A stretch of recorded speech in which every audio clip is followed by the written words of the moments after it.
Bonjour, je suis Hélène Soula du blog hélènesoula.fr et je vous aide à écrire l'histoire de votre vie ou de votre famille. Alors aujourd'hui, je voudrais répondre à une question qui est revenue sous plusieurs formes dans un sondage que j'ai envoyé à mes lecteurs, dont vous faites peut-être partie, et auquel vous avez peut-être répondu. Je vous en remercie beaucoup, j'ai reçu beaucoup de réponses, c'était très intéressant. C'est une question donc, qui est revenue sous plusieurs formes et qu'on me pose souvent d'ailleurs par ailleurs, qui est la question de la chronologie. Est-ce que je dois écrire l'histoire de ma vie ou de l'histoire de ma famille dans l'ordre chronologique? Alors pour moi la réponse est assez simple.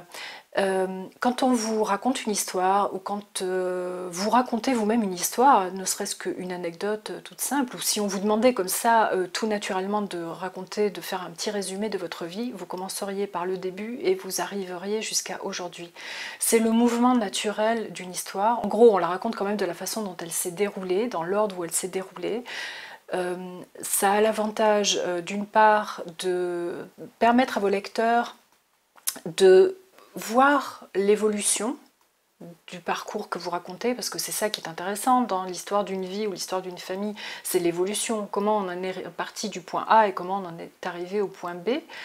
Donc si vous écrivez l'histoire à rebours, vos lecteurs ne percevront pas bien cette évolution ou ne la percevront peut-être même pas du tout. En tout cas, elle sera beaucoup moins évidente et ça sera beaucoup moins intéressant.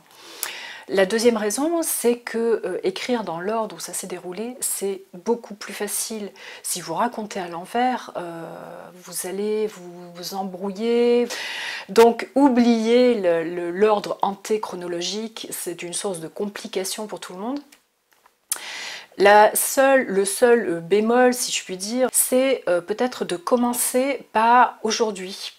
Ça, c'est quelque chose que vous voyez très souvent dans de la fiction, par exemple, où on commence par aujourd'hui et il y a un flashback où on redémarre au début de l'histoire et là, l'histoire se déroule d'une façon chronologique.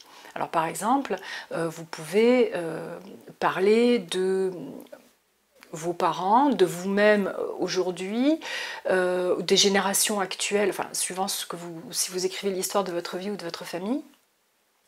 Ça présente l'avantage de pouvoir intéresser davantage vos lecteurs. Si vous écrivez l'histoire de votre famille, ils seront plus intéressés si vous leur parlez dès le départ de leurs grands-parents par exemple, ou de leurs cousins, ou peut-être d'eux-mêmes, hein. On est toujours intéressé à ce qu'on nous parle de nous-mêmes. Et puis donc vous allez parler de ça au début et une fois que vous aurez accroché leur intérêt et attisé leur curiosité, vous allez revenir en arrière, c'est-à-dire au début de l'histoire que vous voulez raconter. Si vous écrivez l'histoire de votre vie, vous pouvez commencer par un moment actuel ou même un moment un petit peu plus ancien, mais par exemple un épisode crucial de votre vie, et puis revenir en arrière un peu sur le mode comment est-ce que j'en étais arrivée là, comment ce moment crucial avait-il pu se produire, etc. Et puis vous pouvez parsemer votre livre de flashbacks sans en abuser. Ne vous compliquez pas la vie et ne compliquez pas la vie de vos lecteurs. Si vous abusez des flashbacks, ils vont être perdus. Donc vous pouvez en faire de temps en temps et ça n'a absolument rien d'obligatoire. Il ne faut pas non plus s'interdire d'en faire, ça peut être un outil utile. J'ai rédigé un article il y a quelque temps sur ce sujet, je vous mets le lien s'il vous intéresse pour que vous puissiez y accéder et le lire. Et puis la deuxième chose dont je voulais vous parler, en fait, c'était un livre que je voulais vous montrer. Il y a quelque temps, j'avais aussi répondu à une question d'un lecteur, Olivier, qui, alors là, ça avait fait l'objet d'un article qui me demandait comment illustrer l'histoire de sa famille. Je parlais d'un livre que je trouve très bien, il s'appelle La vie quotidienne en peinture. Il est écrit par une dame qui s'appelle Béatrice Fontanelle. C'est un très beau livre, donc avec des peintures. Alors je ne sais pas du tout si vous allez voir quelque chose, distinguer quoi que ce soit. Voilà, elle montre des peintures d'un peu toutes les époques, des scènes de la vie quotidienne, et elle explique, par exemple, là c'est près du fourneau. Et donc il y a un commentaire très intéressant sur les tâches domestiques des femmes, hein, bien sûr, que les femmes accomplissaient à cette époque-là, en l'occurrence c'était au 19e siècle.